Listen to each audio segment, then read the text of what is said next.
नमस्कार, माझे नाव समृद्धी कृष्ण कदम, वर्ग 6वा. नमस्कार, माझे नाव श्रावणी आदिनाथ पांढरे, वर्ग 6वा.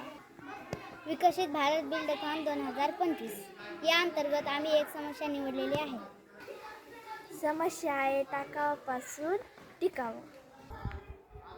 परिसरामध्ये अनेक टाकाऊ गोष्टी आहेत. आपल्या वस्तूपासून उपयोगात येणारे वस्तू बनवणे व टाकाऊ वस्तूच्या मध्ये घट करणे.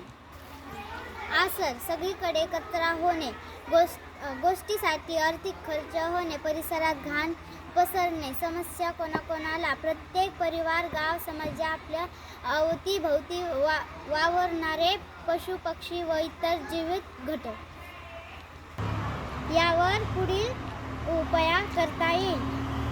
आपल्या परिसरामध्ये एक गोष्टीचा वापर केला जातो. तो वापर झाल्यानंतर त्या वस्तू आजूबाजूला भेटल्या जात योग्य वाटेल लावली जात नाही. त्यामुळे आपला परिसर कचरायुक्त होतो. परिसरात दुर्गती वाढते. यावर उपाय म्हणून परिसरातील एकत्रित करून त्या टाकाऊ वस्तूपासून टिकाव किंवा पूर्ण वापर करणे योग्य वस्तूमध्ये करून परिसरातील घाण कमी करणे. आम्ही घरगुती टाकाऊ वस्तू केल्या टिकाऊ वस्तू बनवल्या. परिसरामध्ये देखील अनेक वस्तूंचा शोध घेण्यासाठी शिक्षकांनी सांगितलेले त्याप्रमाणे शोधल्यापासून चांगल्या तयार केल्या. नमस्कार.